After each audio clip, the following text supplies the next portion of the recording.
Andy Warhol used to say that everybody was going to be famous for 15 minutes. He had no idea about TikTok and the internet and how a person could gain millions of followers by freezing a pair of jeans and putting it out on a winter's day.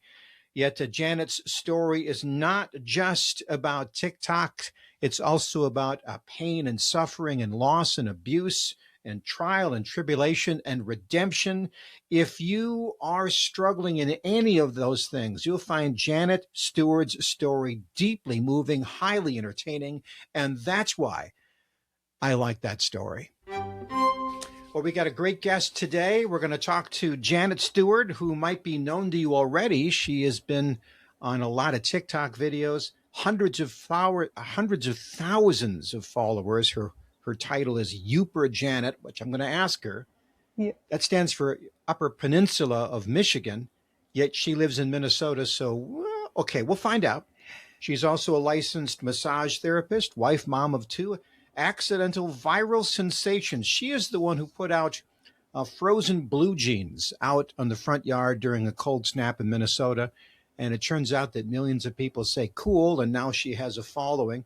Levi's Jeans said thanks for the nod. She was on Good Morning America, the Weather Channel, and she is, she's authentic. Her humorous and authentic content has hundreds of thousands of followers, 4.6 million likes. But also today, we're going to talk about something maybe more personal to her story of her and her father. And I think it's a beautiful story, redemptive story. And if you have, kids and you have parents and you're wondering, I don't know, I wish it was better. I wish there was some way we could heal some things. I think you'll really like this story. All right, Janet, we always prepare for these things. We send you out all kinds of stuff so you can prepare for this. Remember, now you get a chance to ask a question. Not many people allow this. Most interviewers, they're the nosy ones. You get one chance to ask one question at the end of the interview. So, but now. Perfect. We're going to play Jeopardy. You got your Jeopardy board with you. Let's hear your question for today. All right. So I think for my Jeopardy question, I would like to take the biblical banter for 200. Biblical banter for 200. What is your favorite verse these days? Oh, these days. Yeah, because it changes over time, right? Yeah. It does. It does change over time. Originally, I would have told you it is Genesis 50:20, which I have tattooed on my arm here. It's you intended to harm me, but God intended it for good. Okay, so that references Joseph, if I'm remembering right. His brothers sold him into slavery because they wanted to. And of course, it ended out well. Okay, so why is that? And you tattooed that. Let me see it again. I did. Yeah. I don't know if I can. There we go. I can see that. Yeah. You can't really read it. It's script, but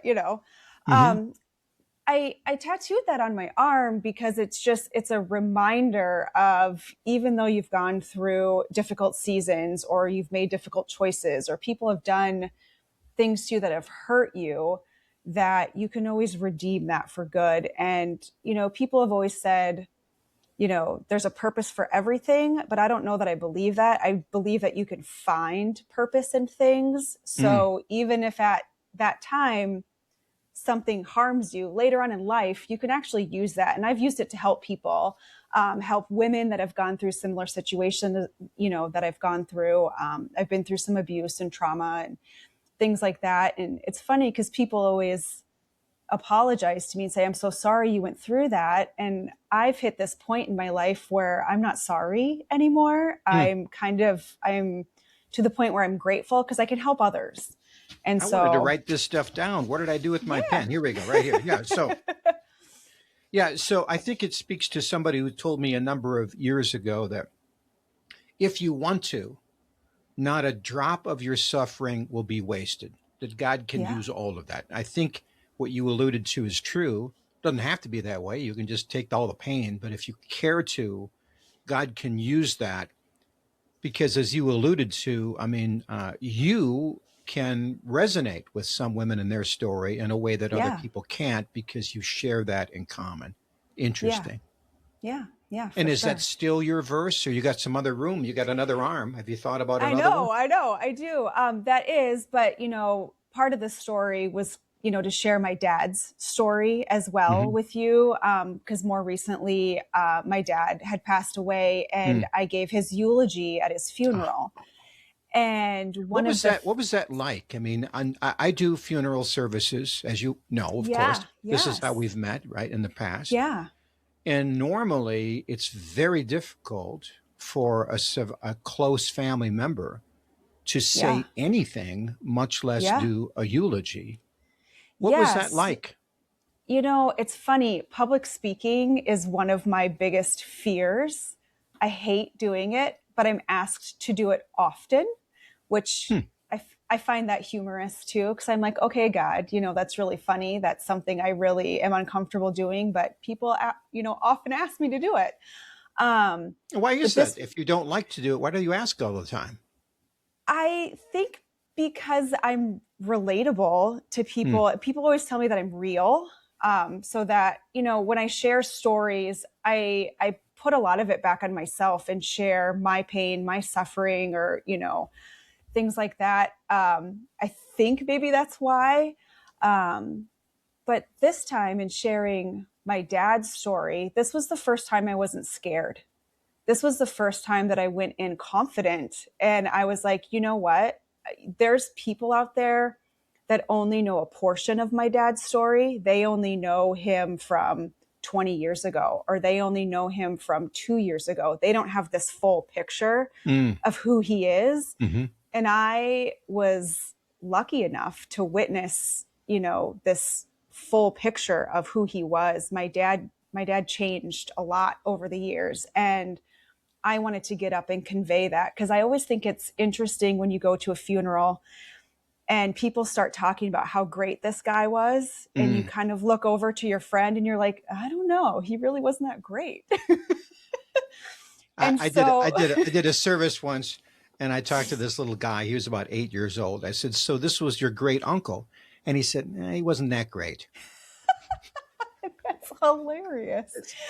Yeah, but you're right. I mean, I will gather with a family and I'll talk to some people, and usually I get to the truth, right? But Yeah, sometimes if it's a small group and they want to stick to their narrative, that's what they're going to do. And yeah, when I speak from their narrative, I see people in the audience go, well, and I go, uh-oh, they uh-huh, snuck one by me. yeah. They And so snuck this one was, by me. Yeah. yeah, yeah. So this was kind of my chance to be like, if you knew my dad 20 years ago, you did know the man who struggled and went through hardship and struggled with alcohol and all of these things. You did know that, but I want you to know that over the last 10, 11 years, he changed. Hmm. And I want you to see that just because only know someone for 2 or 3 years of their life, you don't know their whole story. Yeah, and I want And to get to that story, but I just want to say this is so true. I will talk to a family about this guy and they'll become obsessed with this time period. Like, well, this is the last 4 years. And they talk about their illnesses and maybe they'll talk about it. I said, but this looks to me like this man had at least 4 chapters. Tell me about this chapter. And they'll go, yeah, oh. And then but it's amazing how sometimes they become myopic and they just want to look at the part that they want to look at, and they don't realize this person transitioned. Okay, yeah, so yeah, let's just talk about this. Let's yeah, tell us about your dad. yeah. So, growing up, my dad was pretty great. When I was younger, I Your grew up dad's in name is Roger Bly. Roger Bly. Yep, yep. So I grew up in Sioux Falls near McKinnon Park, Okay. and this was his childhood home that he grew up in, and we ended up, living there as well. And my childhood, I just remember him in the garage all the time. He was a carpenter, construction worker. And so I always just remember him building something, making something in the garage, his oldies music playing on the 8-track tape player that he had in there. And he was a pretty great dad. Was it And just you, or do you have brothers and sisters?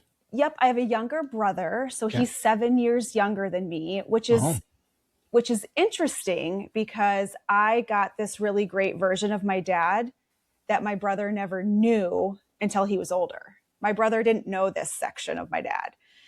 so your Um, dad, when you were a little kid, your dad was yeah, the great dad, and there's great pictures yeah, you've shared about him. Wow, this yeah, looks like this father-daughter. It's just idyllic. yeah, yeah, And then we have the middle section where that kind of fell away. yeah. Maybe your brother didn't see that part of that.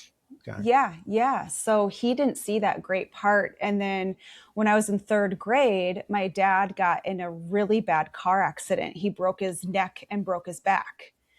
And I think that with the struggles of the medical bills, the trauma, the losing, he was a construction worker. He couldn't go back to work. Oh, Um, and so with that, I think he lost himself. And I think, breaking his neck, breaking his back, it actually broke his spirit. It broke who he was. hmm. But as a kid, you don't see that, you don't see what the grown-ups are going through. I just saw someone who became distant and was home, but he wasn't there anymore. He didn't have an interest to be a part of the family. So he was still in the garage. He was still doing his stuff, but we fell apart. How old was he Uh, when this happened? I was in third grade. I'm guessing he was late 30s, early 40s.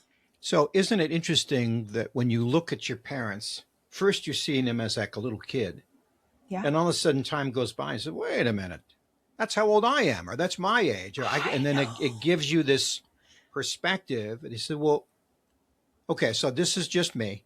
I'm a construction guy. At the end of the day, after a hard day, I'm going to knock back a couple of beers. That's fine. Yeah. But if you can't do construction, then you're just going to knock back some beers.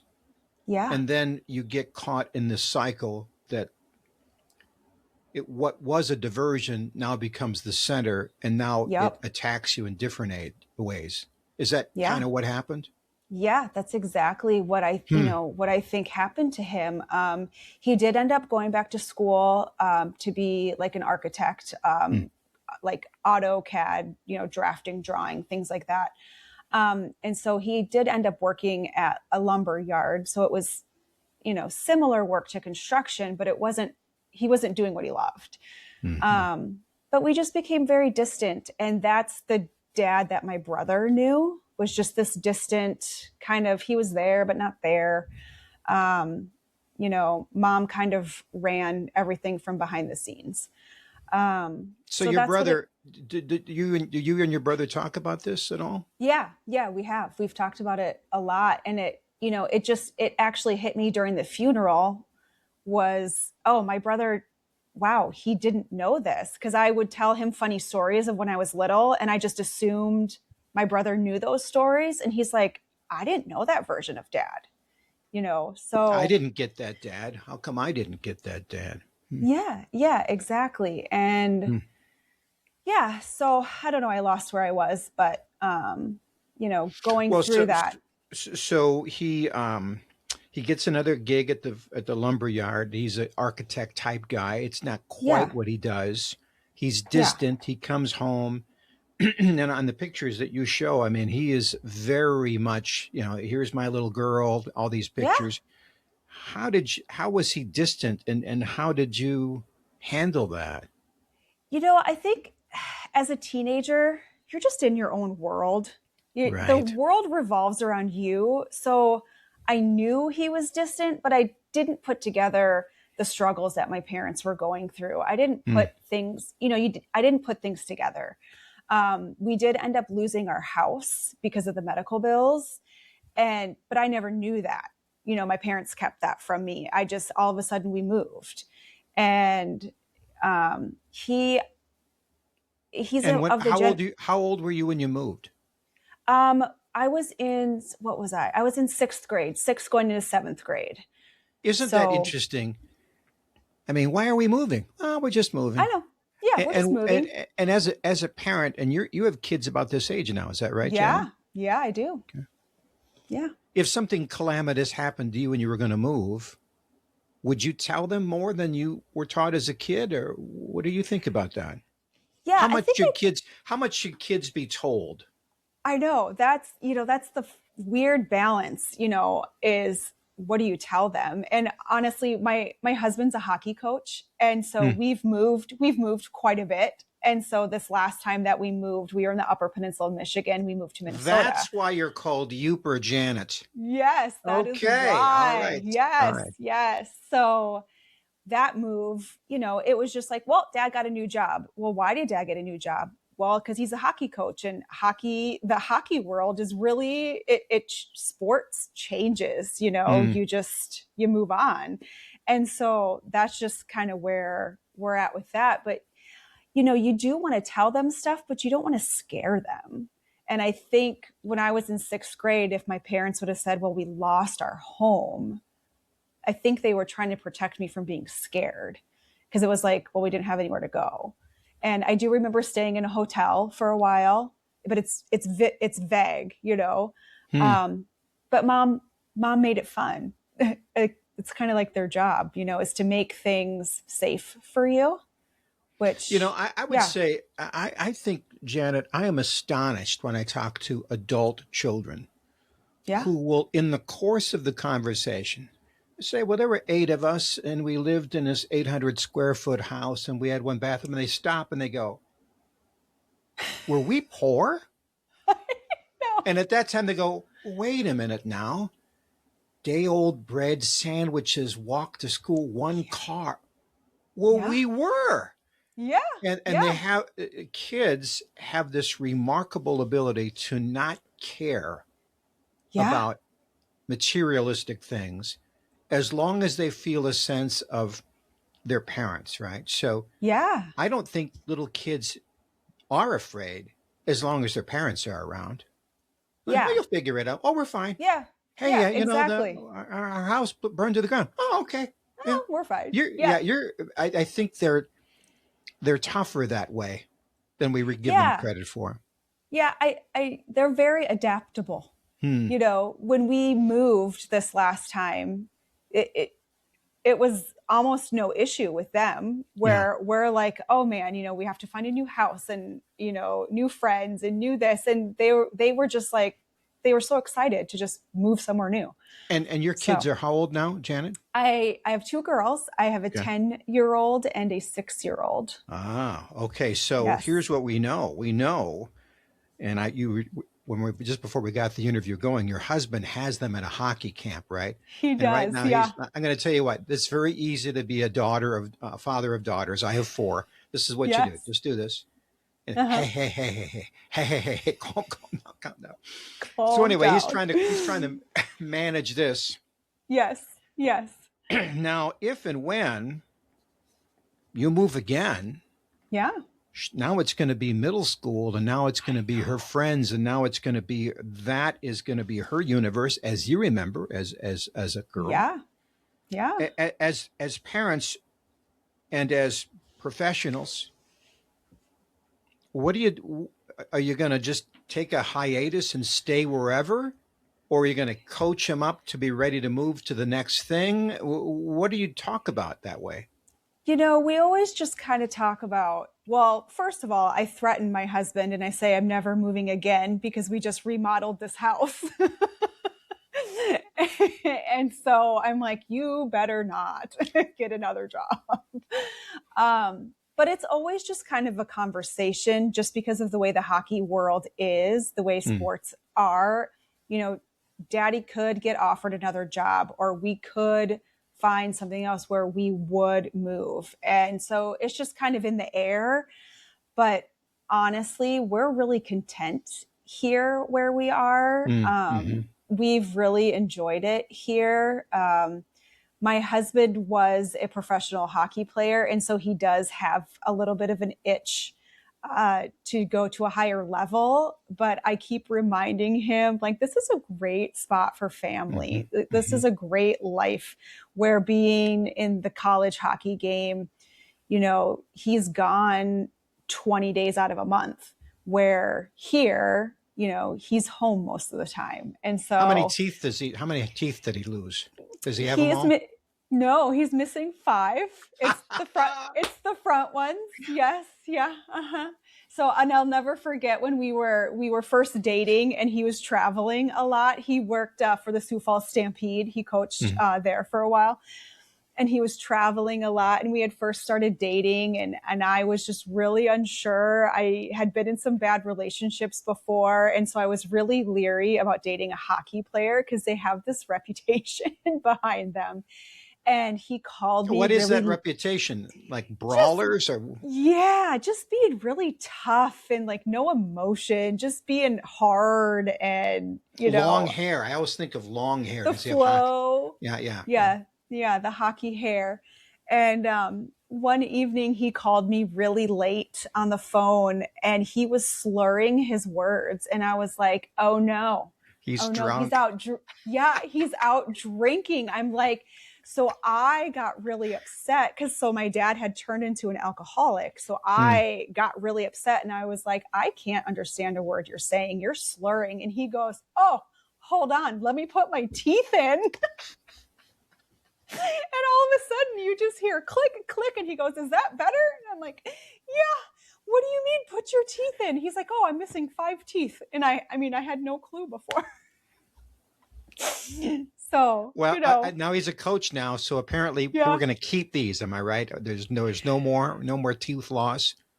Hopefully not. Hopefully, He's always been scared to get dental implants because so his teeth are on like a retainer that he yeah, takes yeah. out every day, but he's always been scared to get implants because if you get hit with a puck when you're on the bench, it could, knock that out. So, he's broken those teeth a couple times. He's had to go to work without teeth, which I find So wait a humorous. minute. He has been hit in the Yeah. fake teeth and broken his fake teeth. I don't know that he's been hit with the fake teeth, but he's accidentally broken them. Like eating, you're not supposed to eat with them in, but he does anyway. And, just he's Now, wait broken a them here minute. and there. How else do you eat without teeth? Well, On the sides, I guess. yeah, you're supposed to pull them out, but, who wants to do that? So steak and corn on the cob, He can't eat corn on the cob. I know he's missing out. yeah. So Yeah. are you a good wife and you don't eat it in front of him? Go, oh, no, this is delicious. Or do you say, you're too bad, pal. You're lost. Well, for our wedding, one of the former owners of the Stampede actually gave my husband a corn. It's a thing you put down like the cob of corn and it dekernels it or whatever. Mm-hmm. And so we have that in our drawer just as a funny reminder that he can't eat corn.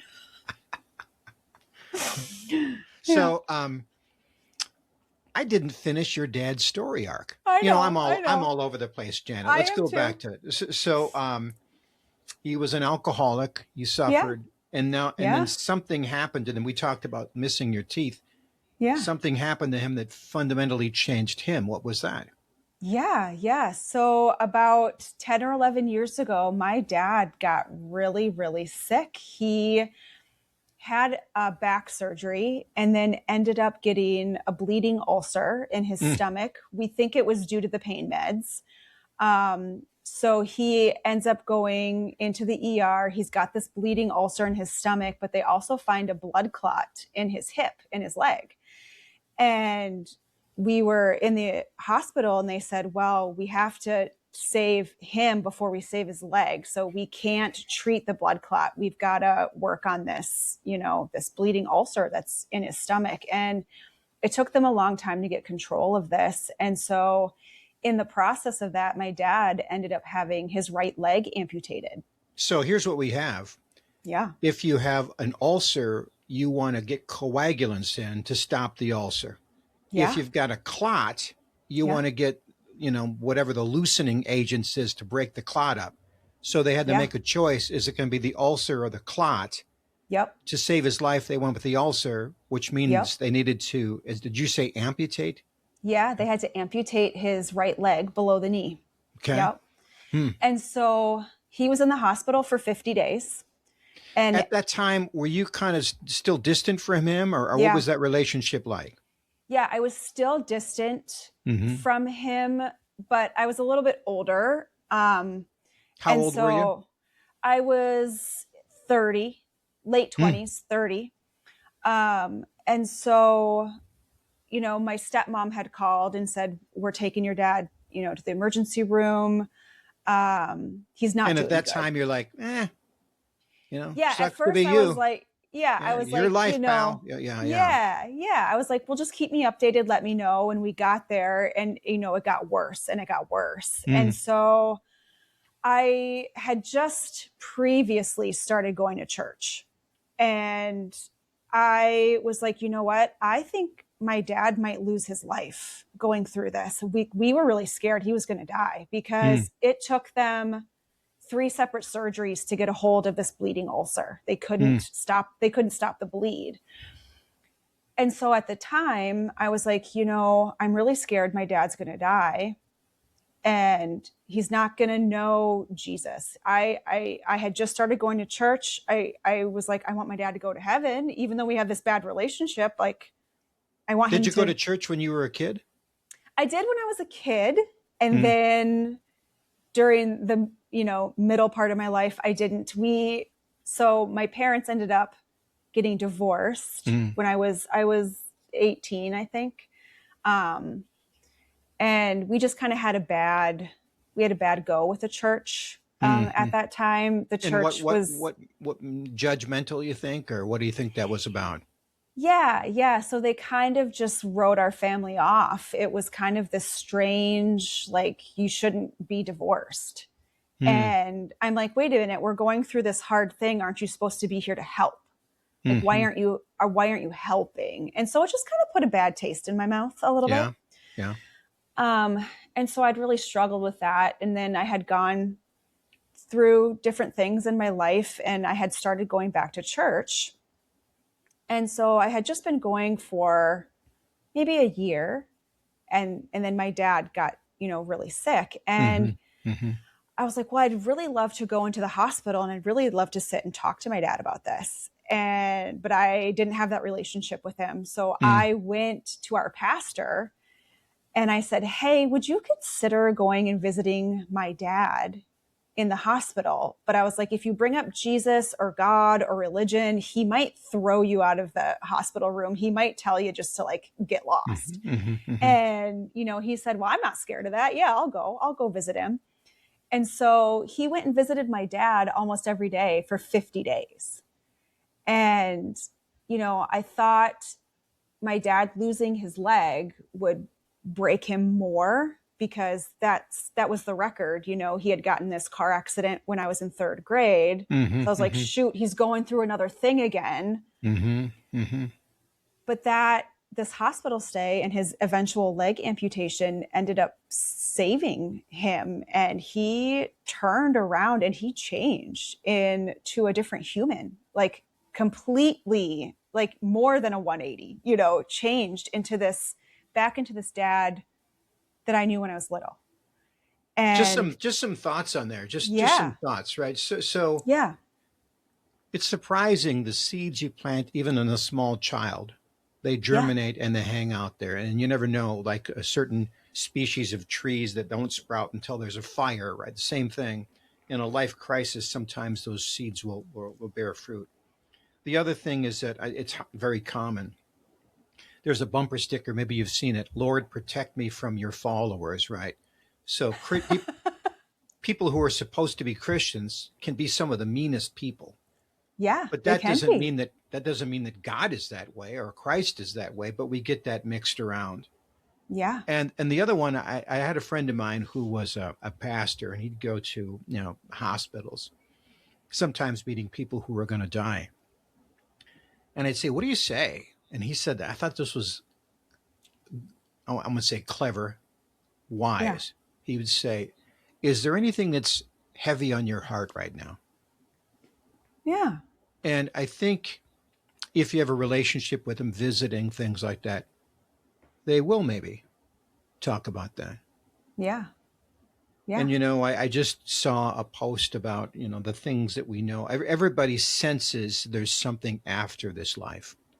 yeah, God has placed eternity in the human heart. We just feel like there's something next. And to tell you what, Janet, that would be heavy on my heart. right? Eventually I'd say, okay, yeah, what's going to happen now? Yeah. Yeah. And your mom, okay, your mom and dad divorced because he was Yep. an alcoholic, and you can Yep. see what the stress on that would cause. Where is she at now how did she resolve with your dad, or did she? I don't know that necessarily she and him resolved. My dad was not a man of many words. Mm, And so even though that he had changed, which is an interesting thing too, is, I never got like an official, I'm sorry for what happened, yeah. but I didn't need it because I saw him. I feel like I witnessed a miracle. Okay. I really saw him change. And then my mom and I have a really close relationship. We talk often, and I would call her and I'm like, Mom, dad is going to church right now, and he's serving coffee at the Ransom Recovery Program, which is for alcoholics. And she's like, oh, you're full of crap. No way. Hmm. And I'm like, yeah, he's doing this. And then my dad got a job working at the Glory House, which is Sure. helping people that are, coming out of transition from prison to the world. And she's like, he's doing what? And I'm like, yeah, dad's working at the Glory House, and he's going to church, and he's serving coffee, and he got baptized again with his prosthetic leg, which I always, I don't know. He had horrible dad jokes, and so he would make horrible dad jokes with his prosthetic leg. Oh, wait a minute. As a dad, I have to ask the question. What do you mean horrible dad jokes? I mean, they're not horrible. Every dad joke is amazing. Just ask any dad, right? Yeah. His favorite one when I was little was knock, knock. Who's there? Dwayne. Dwayne who? Dwayne the bathtub. I'm drowning. Yeah. Okay. You're right. Okay. That is terrible. Okay. That is it's terrible. Horrible. They're right, awful. Right. And so tell me about what was a joke with the leg, that his leg, it must have had a nickname for the leg, right? Well, hold on just a second. I have the leg. Oh, and it's got the foot too. Nice. Okay. Oh yeah. Ironic. Got the foot. Ironic that they're okay with the just complete metallic, but we get down to the foot and it has to somehow be tan. I know. Okay. It's a foot. All right. Yeah. Mm-hmm. So he always got a kick out of it. There you go. Yeah. So it was funny. He liked to make people uncomfortable because he'd see people staring at him, and he'd be like, I don't even know. He'd just make funny, silly jokes. And it's funny that I have his leg. He always wanted to make a leg lamp, like off of the Christmas Story. Absolutely. And so I'm gonna make a leg lamp. That's my next project. Well, it's the elephant in the room, right? I mean, you see people looking at it, and you're either going to not, or you're going to engage with them or not. And he decided, I'm going to use this bad humor to engage, and they'll accept it or they won't. It's surprising to me, people who have prosthetics, they're kind of like their own community. They'll talk to each other. They'll talk about the wheelchair they're using. And it's like this community. Yeah. Yeah. It's it's really interesting community. At his funeral, for, people usually give away, bird seed. Remember, my dad feed the birds, which is one of the things we did do. But another thing we did is I have a friend that has a 3D printer, and he made me miniature prosthetic legs on a keychain that we might handed call out. those Legos. Did you call them Legos? No, but that is great. There you go. Hilarious. I like that. I'm a dad. I know. I'm a See, you're a dad. dad. You get it. You get it. Yeah. So, it's just, I don't know. It's just doing things like that helped me kind of cope with the loss of him too. So, yeah. And so why is it important for you to share that story? It's so important for me to share the story of my dad, because I think we get caught up in like the worst chapter of your life, that doesn't have to define that chapter doesn't have to define your whole story. And, a lot of times, like I said before, if you meet someone and you've only known them for a couple of years, you only know this little chapter. And so it's just really important to share my dad's story. Number one, because I feel like I witnessed this miracle, because I witnessed this full change. And I'm like, people can change. And if my dad can change at 65, anyone can change. And, you know, the last 11 years of my dad's life, I got the dad that I had always dreamed about. My daughters got fun Grandpa Roger, like they got fun Grandpa.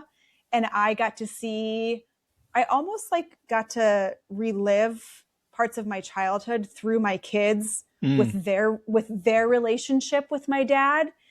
And it was really healing for my heart to just see that, you know. And I was like, and selfishly, I wanted more of it. Like I only got 11 years, and selfishly, I want more of that, just because he became someone I really admire. So that's why it's, you know, that's why it's important to share that for me. And I imagine you have people that, you know, when they hear your story, they talk about their mom or their dad, and how am I supposed to get them to quit their addiction? They won't quit, and you have to come alongside and help them. And how do I deal with the pain of my youth? And you have to come alongside and help them. And well, you got the happy ending. Why don't I get a happy ending? And these must be the things you talk about. Yeah, exactly. Yeah. So I don't know. It just. Do you speak? Are you a professional speaker in that regard, or no?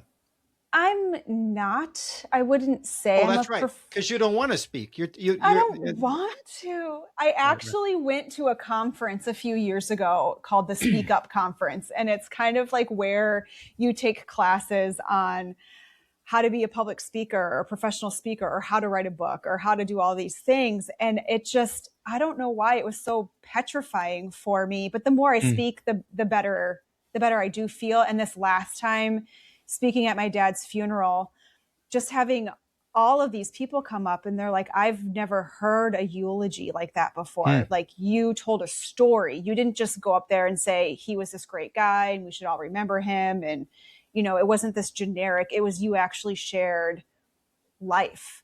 And so I think the more that I do that, it gives me a little bit more confidence. But would you ever consider being a professional celebrant or eulogist? You know, that was my Jeff question for you. I know. I don't want to get, that's supposed to be at the end. I know. I like to mess things up for you. Okay. You want to do it now? If you do it now, you won't be able to ask another question at the end, just to let you know. That's okay. Well, that was my main question for you was, you know, after doing my best friend's funeral, after doing my dad's, was number one, how did you get into doing that? And number two, what's your process into, because when you spoke at my uncle's funeral, it felt like you personally knew him. And I know that you don't often have a lot of time to prepare when you do a funeral. It's like, you know, a few days to a week to maybe 2 weeks, maybe. You don't have a lot of time to prepare. And so, you know, my Jeff question is, number one, how'd you get into it? And on that is, how do you prepare for something like that and be such a good storyteller in it?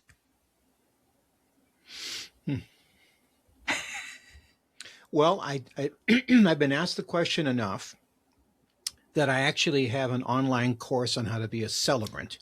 Now, nobody knows what a celebrant is, so it's just the guy who does the funeral. And they mean like a funeral director? No. It's a eulogist. Well, what's a eulogist? The person who officiates, who speaks at the funeral. A word that is used is a celebrant. Okay. By the way, if you're ever asked to do that, big mistake number one, I don't know why they do this. If you don't know the person, never, ever say that you don't know the person. What are you doing that for? It's not about you. It's about them. Second, if you meet with a family and are curious, they will start telling you stories. And when you relate those stories to other people, they think, well, that you know that person. Well, you did, kind of. You got to learn about them in an hour and a half. when you and I initially talk on the street, we'll say, how you doing? How's the hockey team? How's the weather? But after somebody dies, well, you get the whole story. And they're willing to share the story because now we're looking back at this life. So they're much more open. About a half an hour in, the walls kind of come down. They'll start to maybe throw out some swear words. This means they're more comfortable with you, right? They'll start, you don't want to tell this story, but then they'll tell the story, right? And then you'll see all of the person. And if they don't say something, they still told you something. You can't hide the truth. If you're talking about a dad and the adult children have nothing to say about him, they've told you the truth, haven't they? Mm-hmm. Yeah, that's very true. And so you hear the truth, and your job is not to varnish the guy and make him sound like some sort of great person. Your job is to sort of explain who he is, good, bad, ugly, all of those things, and then some takeaways that people can use to apply to their own story. And your dad's stories are an amazing story of redemption, right? And sort of like, there's a lot of guys who will never throw away a coffee cup that's got a broken handle because, well, I can still use it to hold pencils, right? Yep. In a similar way, we think that God just throws away anything that's got a chip. And the opposite is true. He loves those redemptive projects. He loves that. And so you get a chance to pour that into people. Honestly, I give myself a day. I meet with the family the day prior, and then I got all night long to think and process and pray about it. And then I go into the funeral home with all of the notes that I met with them, all scratched on pieces of paper. And I sit down an hour before the funeral, and I just sort them out. Now, I've been doing this for a long, long time. It probably would take a person a little while to do that. But, your people are anxious at a funeral. They are. So you tell some humorous stories, you say some things that make people laugh because they feel to have that release. He liked 3 kinds of music and 3 kinds of music only. He liked country music, he liked Western music, he liked country Western music. And then they laughed at that. And he was good at one thing. He was great at giving you his opinion and his advice. He was bad at following any of that advice, right? And so people kind of laugh and they get it. Yeah. And then you say, okay, here's what we know. Here's his story arc. Here's what happened. And how are you going to take that wisdom and apply it to your own life? And so I got into that because I was a disc jockey at a radio station and I couldn't feed my family. So I got into radio sales. And then one of my accounts was a funeral home. And I started working in their management department of pre-planned funerals. And then somebody said, hey, do you want to do a funeral? And I said, what are you talking about? And they brought up this concept of celebrate. And I said, well, and I tried it. And that's been 700 funerals. I just got a text, 20 minutes ago. Can I do a funeral? Yeah. And so I have to look at my schedule and see if I can make that work or not. It's Janet, it's a heavy lift. Yeah. Right. It'd be sort of like taking, you're a strong person. It'd be like lifting your body weight and hoisting it up 4 feet. You could do it. It's not easy to do. Yeah. And I'm not exercising my body. My soul gets a workout sometimes because I don't know what kind of life I'll have to talk about. And some of these lives do not have a redemptive arc. Mm-hmm. And those are really heavy. Yeah. Those are really heavy. And so when I got that text this morning, I went,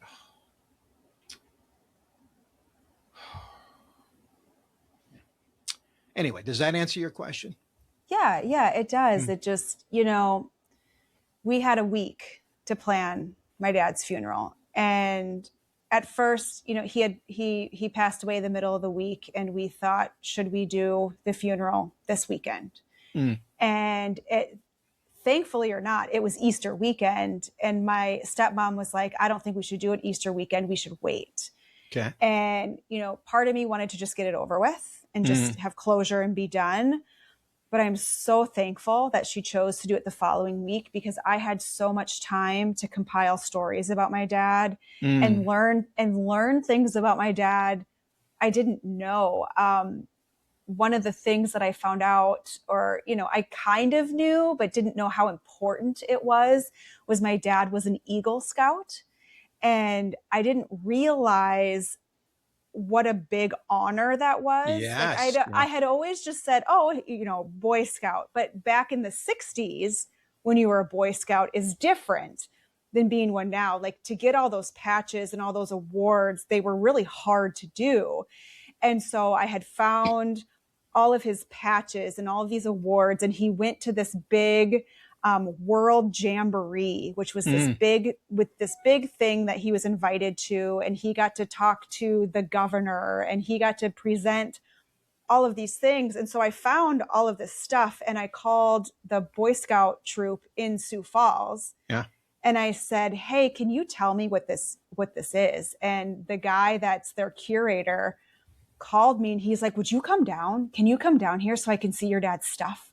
And so I lugged it all down there, and just watching him go through my dad's stuff and take this and put it together and tell me the meaning, and just to see the joy on this guy's face it was just a cool thing. I was like, oh, that was way more important than I even knew. Do you remember what his project was? Eagle Scout project? I don't know what it was. I'll have to look through his books. I think it was something to do with drafting and stuff, but I'll have to look. But yeah, that was just I don't know. It was just kind of a cool thing to find out. And I went through some old articles in the Argus Leader, and he was in there a couple times, from being a Boy Scout. And You should, because I did this for a kid I knew, who sadly died not many years afterwards. Anyway, that's another story, but I'll never forget his ceremony. You should ask the Scout people, when's the next Eagle Scout ceremony? And when you go, I mean, it's a big deal. And then they read a list to talk about, all the presidents who are Eagle Scouts and how hard it is to do. And it's like running a marathon. It's only like 3% of, but these are the people that lead the and when you read that, you'll go, cool. And that'll add an extra layer to your dad's story. Yeah. And it'll take probably about, an hour to partake. I would bring your daughters if you could. I just wanted to bring this because this is what Grandpa did. And I just want you to know that. Yeah. They helped me go through Grandpa's stuff, which was kind of neat. Yeah. For them to see that stuff. So yeah, that was. So let's say you could take anybody in the world who's alive today out to lunch. Yeah. By the way, you're buying. Oh, what great. What are you feeding them? Where are you taking them? Who's it going to be? Yeah. So I really like to have people over to my house. I like to have campfires and sit on our back porch and I feel like it's more comfy, cozy that way. I'm not the best cook. So it would have to be something on the grill. Brats. Yes, exactly. And that's another thing Dad taught me how to do. You boil your brats first before you cook them on the grill. Now, he can't use beer anymore. So did he have to do his different? What? Okay. I think he just did water. The last half. But this is a debate in my husband's house. He's like, I've never heard of boiling brats, and I was like, yes, you boil your brats. Yeah, absolutely true. Dad says so. Yeah, you cook them that, and then you get then you put them on for the grill marks. Nobody wants just a ishy, boily, looks like a dead body. You got to get it. You cook it, but then you got to get those grill marks on it. Now you got something. Yes, and you exactly. Janet, you must use sauerkraut, even if you don't like sauerkraut. You don't use sauerkraut? I don't, but I think my dad did. Is that a German thing? It's a German thing, isn't it? Yeah. Oh, absolutely. Yeah. So you're living your life. You're a hockey wife, a hockey mom. You work in you're a massage therapist, right? What made you decide I'm going to start posting some of this on the internet? What made you decide to do that? For, my silly videos, it started during COVID, and and TikTok had just started up. And I was like, what's this? This is dumb. Another social media thing to keep up with. Like, I'm old. I don't need to be doing this. But then you'd start flipping through stuff and you're like, well, I could do that. I could do that dance. I could be silly. And we were all bored, we were all home. And so they did a stupid thing. I'm going to do a stupid thing. Yeah. And I'm going to do it better than their thing. Yeah. Okay. All right. Exactly. So that's what it started out as. And then I did a video. So when we lived up in the Upper Peninsula of Michigan, we lived in one of the snowiest towns that you could possibly live in. It would average, 300 inches of snow each winter, which is just goodness, astronomical. I remember when I first moved there, they were like, do you like snow? And I was like, yeah, I'm from South Dakota. And they're like, well, it snows a lot. I'm like, I'm used to snow. Like, I know all about snow. That's like 24 feet of snow, isn't it? I'm going to do the math. Yeah, it's a bit ridiculous. And then, when I moved there, it started snowing and it snowed. And the next day it snowed. And I called my friend and I was like, does this ever stop? And she just laughed, just laughed at me. That is 25 feet of snow. Yeah, that's I think 25, their record. And that's lake effect snow. So that's not it's soggy. It's heavy. It's heavy. It's yes. Yeah. I think their record is like 390 inches, something ridiculous. I know. It's insane. And so it was, COVID had happened, summer, and then now it's the winter, and we got a freak snowstorm like October 1st, and it was a massive amount of snow. And so I stood out on my deck and I pointed over to a stop sign, and then everybody started making fun of my accent. They're like, did you just say stop sign? And so I was like, you know what? I can feed into this. I can start going, oh yeah, sure, you betcha. Oh yeah. So where did you grew up in Sioux Falls though, but that's not too far away. People think of South Dakota as like a Western state, but it's only like a couple of miles from Minnesota, eh? So we can all talk like that if we got to, We totally can talk like that. And so it just started as, you know what, I'm just going to be silly and I'm going to feed into that. Stop sign. Yeah, the stop sign. So and then talk about the genes, because now you're super famous because of this, right? Yeah. So I had gained, a bunch of followers just from being silly and playing in really hard on that accent. And people were like, you don't really talk like that, do ya? And I'm like, oh yeah, sure I do. And I just played into it. And so we moved to Minnesota, and surprisingly, Minnesota is a lot colder than the Upper Peninsula of Michigan, which is weird. It's just weird to you because you're going south. And the first winter here, school was canceled for 3 or 4 days because it was minus 40. And I've got 2 young kids at home. And again, we're bored. Okay, stop for a second, because people just went, what? No, she said minus 40. Okay, so for people who have never been out in that kind of weather, describe what that feels like physically. You walk outside and it's just so cold you can't breathe. It's like your nostrils freeze shut and it hurts. Yeah. So talk about that, because you'll breathe in and you can feel the inside moisture in your nostrils freeze. Yeah. So all those hair follicles and they collect ice and it freeze, and you can feel it.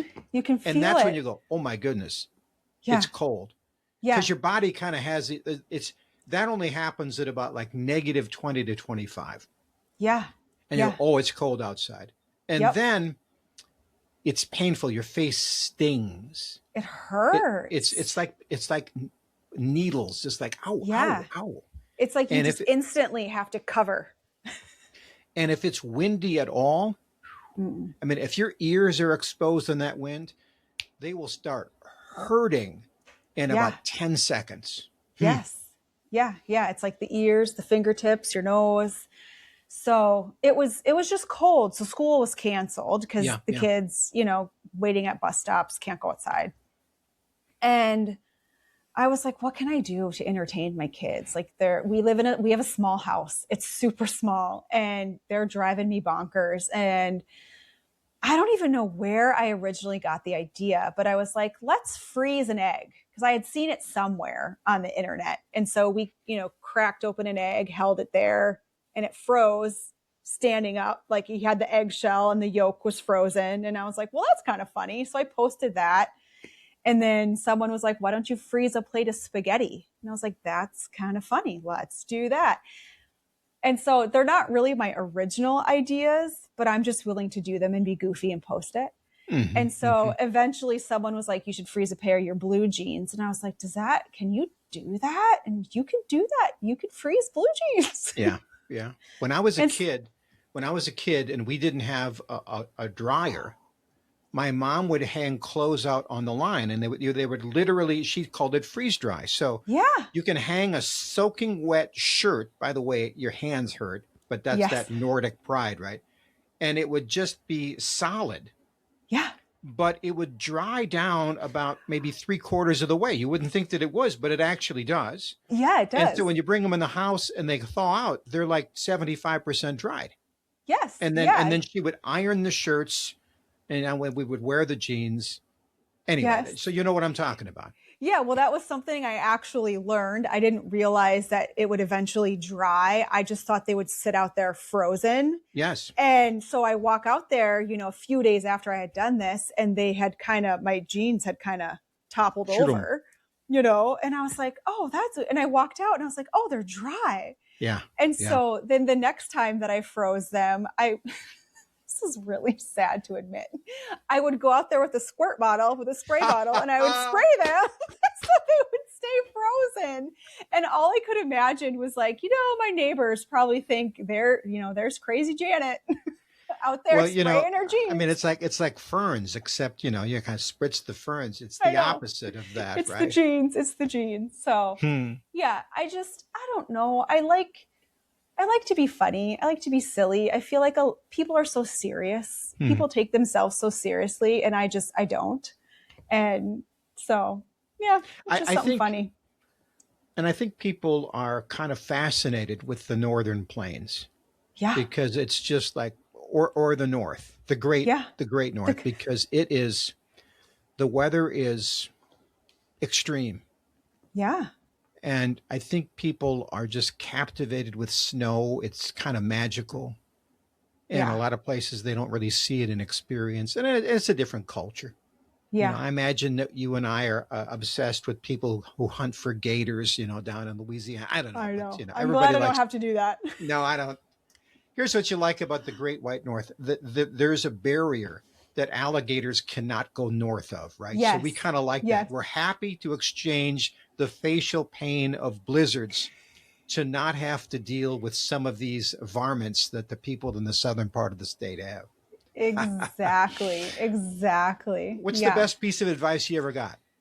Oh, the best piece of advice I ever got. Wow.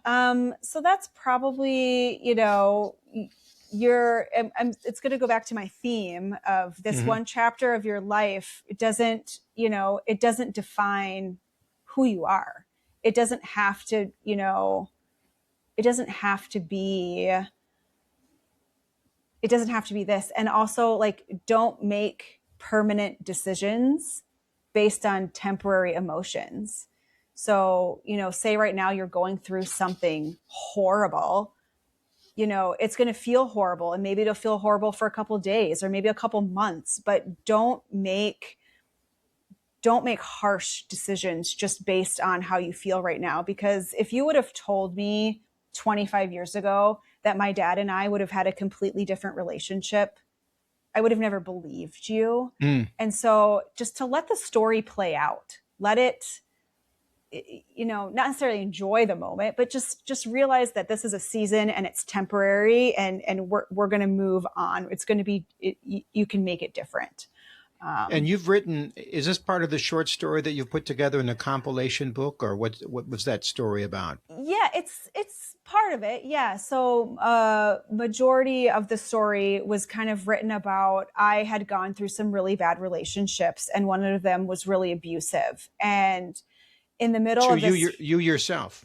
Yeah. Oh my. Yeah. Me, Okay. myself. So, and it's funny because I know my story is really powerful, but it's funny. I like to share my dad's more. And I don't know why, maybe because it's personal, but it's not me. But in the book, I did share about me, and in the relationship that I was in, one day I just got up and I realized either I stay in this relationship and this person is, they might eventually kill me. It was just, it was this horrible abuse.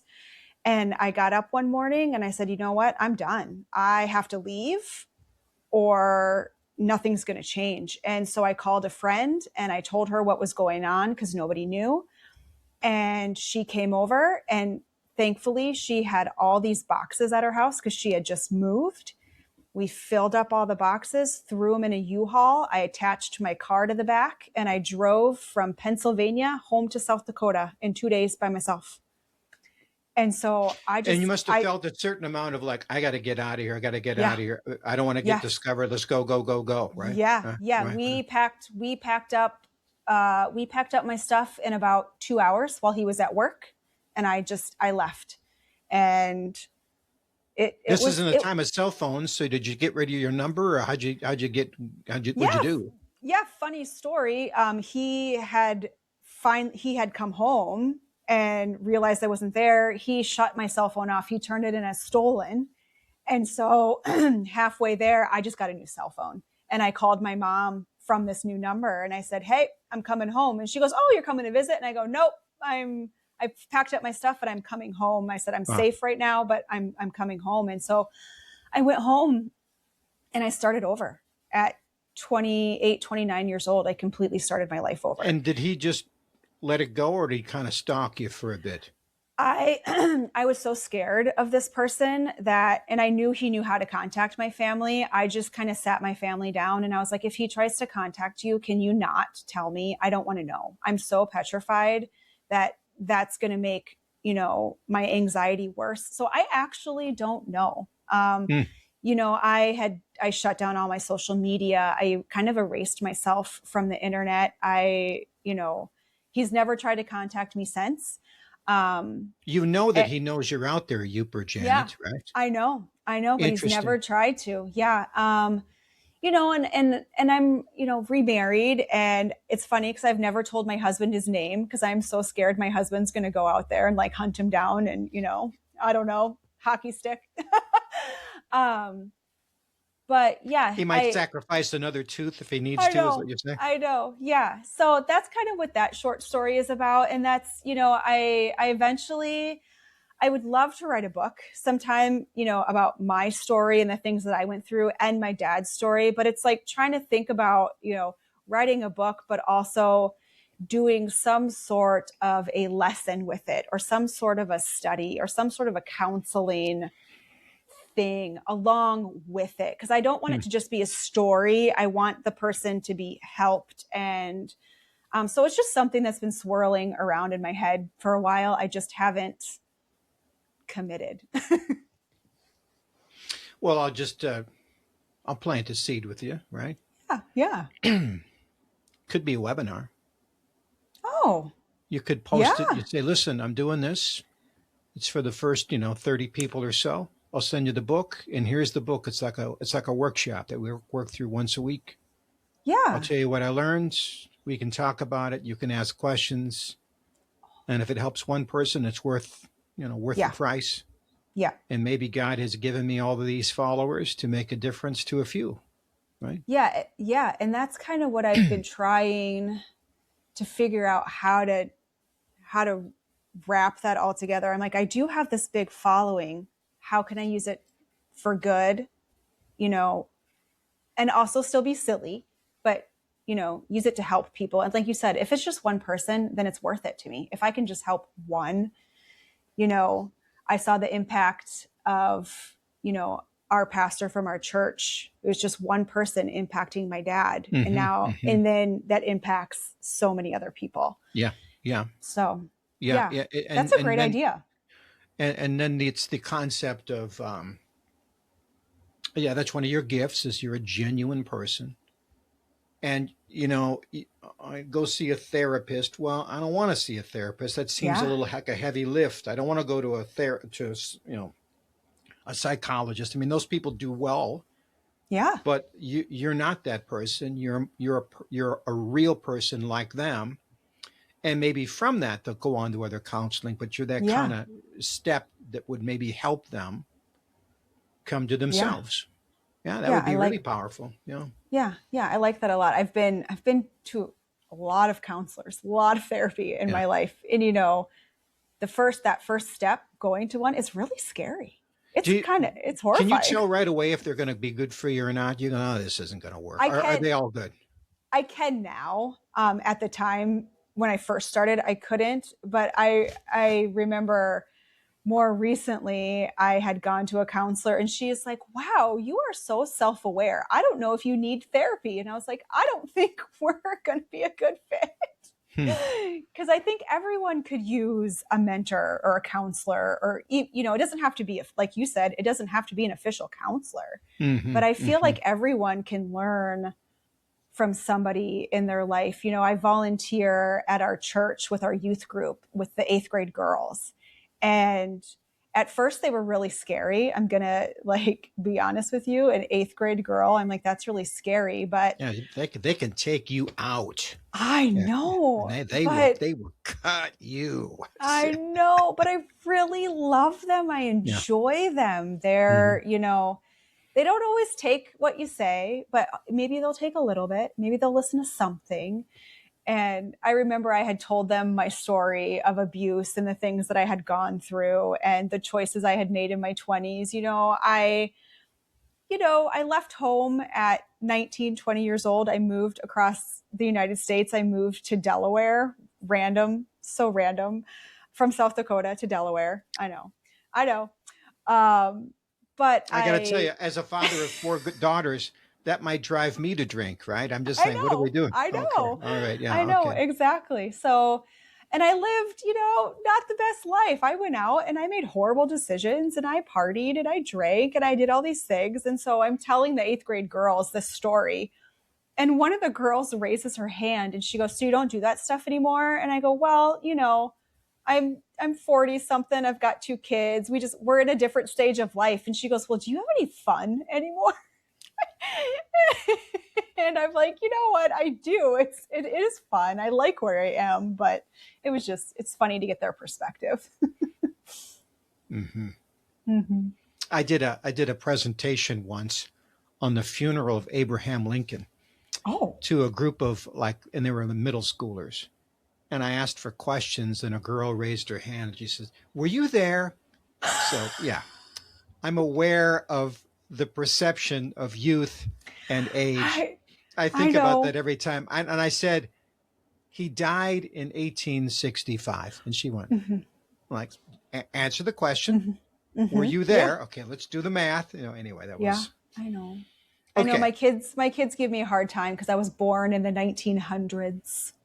Oh, wait a minute. The I know. 1900s. That's what they Yeah. say. I was Mm-hmm. at a wedding and I heard somebody said, what were you born in the 1900s? And I knew at that moment that was the first time I would hear that insult, and it would not be the last time I Yep. heard that insult.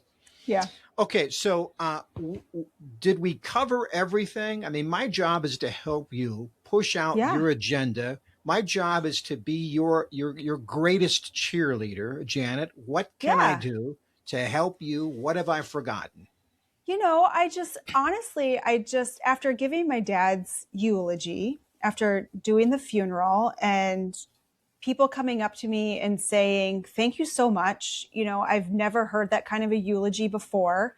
And you gave me this whole new perspective on your dad. And I feel like I know you more. Mm. And so it was just kind of one of those things that it made me realize, I've got stories to share and I like sharing them. I just have to be a little bit more brave with the public speaking. But during my dad's funeral, the video feed failed. And so it didn't get recorded. Mm. And Pastor Jason called me in tears because he had become very good friends with my dad. Mm. And he had said, after you had shared your eulogy about your dad, I was going to get up and I was going to speak and I was going to tell all these stories, but you did it so well that I didn't do that. And we thought we were going to have this recording. And so I said to him, you know what? It's okay, because maybe this is going to give me the chance to step out and either re-record it, because I could put up a slideshow of videos or pictures and whatever, and I could just speak over top of them and, throw it up on YouTube.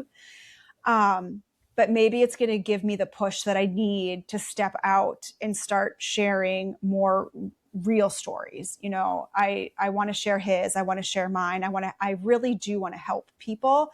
I just I'm just unsure of what steps to take. And I really like your webinar idea. I love that idea. So well, I I'm do just charge a commission. No, I'm kidding. Perfect. Well, yeah, so, I will say this. I think what people are hungry for is connection and real conversation. I don't know. I do know that we'll split this up into a bunch of little pieces and distribute it out on the ether. And there's a fair amount of people who just want to hear a story, an ordinary conversation between real people. There'll be a celebrity being interviewed by another celebrity, and that's well and good, and they'll get thousands of millions of clicks. But how does that really affect me where I'm at? So I do really I don't like a lot about social media, but I do like this. It allows ordinary people to speak to ordinary people on a platform that wasn't usually available to them. Yeah. And so, although we met at a couple of funerals, I mean, it was a busy time. We didn't really get a chance to connect. And I'm really glad we had a chance to connect right now. Me too. I've really enjoyed it. When you get your webinar together, if you want a guest speaker on your webinar, reach out to me. Yeah, you'll be number one. All right. If we don't stop, we'll just keep talking. I guess I know. That's kind of what happens, We'll do the old Minnesota goodbye, where you start saying goodbye and it's 40 minutes later. And we're walking your car down to the end of the driveway, swatting mosquitoes. You know, we're gonna do this. I had a pastor friend of mine who would say this, honey, we got to get to bed so these folks can go home. Right. So I like that. I like that a lot. So here's what we're going to do. Janet, God bless you. God bless you in your journey. If you're watching now, you can click. We got all the information below. You can follow her and find out what she's doing. Connect to her. She's got some good information. You can reach out to her if you're interested in being a part of this concept. And I'm sure she'd be willing to talk to you. But until we meet, Janet, God bless. Thank you for watching America's Storyteller. That's why I like that story.